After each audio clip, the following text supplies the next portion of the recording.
हम जिस क्षेत्र से आते हैं वहाँ मांस मदिरा का सेवन स्वाभाविक होता था। इससे माता पिता और जो पारिवारिक जनता करते थे। आपका सत्संग सुन के सबने छोड़ दिया। महाराज जी, जब से मैंने आपके नरकों का वर्णन सुना है तो मुझे अपने परिवार माता पिता के लिए बहुत डर लग रहा है। महाराज जी, ऐसे में वो क्या करें और मैं क्या करूं कि अभी सुधर जाए? नाम जप, नाम जप।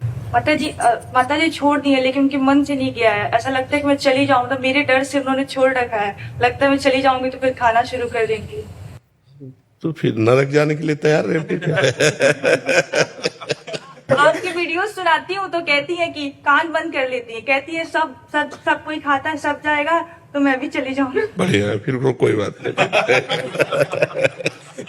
फिर कोई नाम जप करें। और देखो, ये जवान के स्वाद के लिए दूसरे शरीरधारियों का हिंसा करके, चाहे वो मुर्गा हो चाहे वो बकरा हो, हर जीव अपने शरीर की रक्षा चाहता है। आप एक चींटी को भी देखो ऐसे करके तो भागेगी अपने प्राण रक्षा के लिए। इन छोटे छोटे निरीह पशुओं की हत्या करके उनका जवान, उसके अंग काटे जाएंगे, फिर तुम जवान से खाओगे, तुम्हें अच्छा लगेगा? कैसी माँ हो, कैसा तुम्हारा हृदय है, इन तुम दूसरे जीवों के शरीरों की हत्या करके उसके मांस खाने के लिए तुम राजी हो? जैसे बोल दीजिए छोड़। तो ये सुना ना, अपनी माँ को सुनाना। हाँ, तो मुर्गा तो बकरा इन खाने में नरक जाने के लिए तैयार हो, दूसरे की हिंसा बर्दाश्त कर ले। अपने बेटे तुम्हारे को एक थप्पड़ कोई मारे, उस माँ को कितना बुरा लगेगा। तो वो भी किसी माँ का बच्चा है, बकरा मुर्गा, और उसको मारते हैं लोग, खाते हैं। ये सब राक्षसी स्वभाव के लोग हैं, दुर्गति को प्राप्त होंगे। लेकिन जो सत्संग सुनते हैं उनको तो सुधार कर लेना चाहिए और अपनी जबान को रोको। 56 प्रकार के भोग बनते हैं हमारे वैष्णव में। ठाकुर जी को 56 प्रकार के भोग, 36 व्यंजन। ये कोई स्वाद है? ऐसे स्वाद है पदार्थ ठाकुर जी को भोग 56 भोग लगाए जाते हैं ठाकुर जी को। एक से एक स्वादिष्ट सब्जी, एक से एक स्वादिष्ट पदार्थ। अब हम तो यही प्रार्थना करेंगे तुम्हारी माँ के चरण छू के कि नरक न जाओ, भजन कर लो। सुन के आपके मुख से बहुत डर लगता है कि उनके साथ भी ऐसा होगा। तो नहीं, वो होगा पक्का। अवश्य में भोक्तव्यम कृतम कर्म शुभाशुभम, अवश्य में भोक्तव्यम। भोगना तो पड़ेगा जीव को। देखो, बढ़िया वीआईपी कार में बैठे हैं, फिल्मी गाना चल रहा है और एक्सीडेंट हुआ, और पहले वो तार जला जिससे गेट खोला जाता है, अब उसी में पैक। अब वैसे ही जलो जैसे तुमने छौंक बगार का कीड़े मकूड़े जीव जंतु खाए, वैसे ही जलो। जिंदा कार में जल के राख हो गए। अवश्य में भोक्तव्यम कृतम कर्म शुभाशुभम। हम इसीलिए मजाक नहीं करते, हम इसीलिए कहते डरो। अवश्य में भोक्तव्यम कृतम कर्म शुभाशुभम। जीव को अपने कर्म का भोग भोगो, इसलिए डरो। किसी जीव को कष्ट मत दो। यदि किसी जीव को कष्ट दोगे तो तुम्हें भोगना पड़ेगा। ब्रह्मचारी प्रणव जी, रामकृष्ण मिशन, कोलकाता से। राधे राधे महाराज जी, शत शत नमन गुरुदेव।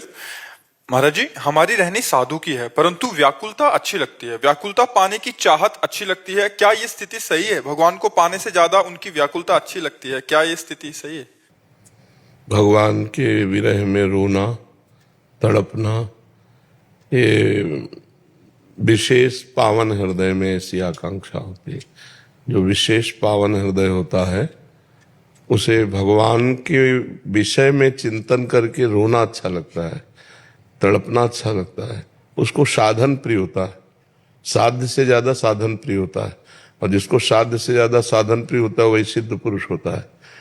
जैसे नाम, हमें भगवान नहीं चाहिए, हमें भगवान का नाम इतना प्रिय लगे कि उसके बिना हम एक क्षण जी न सके।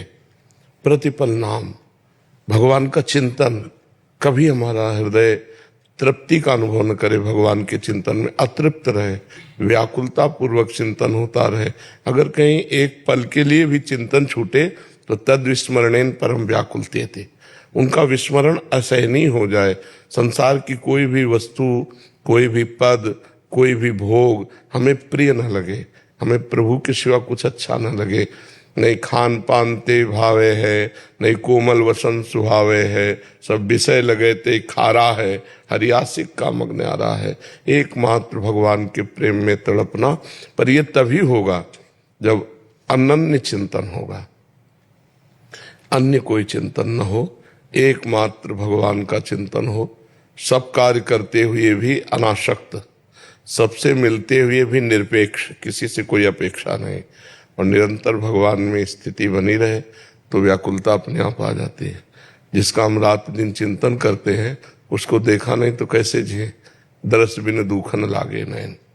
जब हमारे को रात्रि में नींद न पड़े, पूरी रात हो गई नाम जप करते हुए, सुबह हुआ फिर पूरा नाम में डूबा हुआ, दिनचर्या कर रहा है लेकिन उसको शुद्ध नहीं है।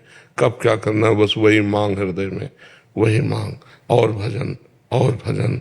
प्रभु से मिलन की चाह, व्याकुलता, रुदन, तड़पना, ये महाभागवतों की स्थिति है। तो जब हृदय पवित्र होने लगता है तो यही अच्छा लगने लगता है।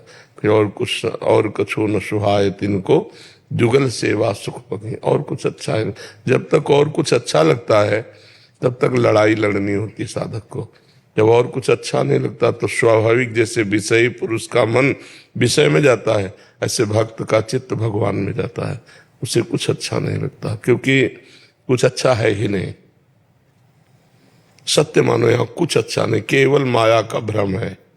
रुपया, पैसा, मकान, स्त्री, पुत्र, पति, परिवार, वही सच्चिदानंद भगवान बना हुआ है। उसको हम समझ नहीं पा रहे और भ्रमात्मक भाव से है। तो यहाँ जो सत्य लग रहा है, प्रिय लग रहा है, वही भगवान से विमुखता है। जब यहाँ कुछ सत्य ना लगे, ब्रह्म सत्यम जगन मिथ्या, जब ये बात अंदर बैठ जाए अंदर, कि जैसे नकली नोट उठाने की हमारी इच्छा नहीं होगी, ऐसे ही हमको संसार ये नकली नोट की तरह लगे। असली तो भगवान है और उन्हीं में चित्त रमे। काम ही नारी प्यार जिम, लोभी जिम प्रिय दाम, तिम रघुनाथ निरंतर प्रिय लागो मोहि राम। हर समय भगवान का मधुर मधुर चिंतन, और कुछ अच्छा ही नहीं लगता है। ये दशा तभी आएगी जब निरंतर अव्यावृत भजनात् तन्मयाहा। देवर्षि नारद जी कहते तन्मय स्थिति भगवान में। वो बैठा है तो भगवान में, खड़ा है तो भगवान में, चल रहा है तो भगवान में, क्रियारत है तो भगवान में, क्रिया रहित है तो भगवान में। वो हर समय भगवदाकार वृत्ति।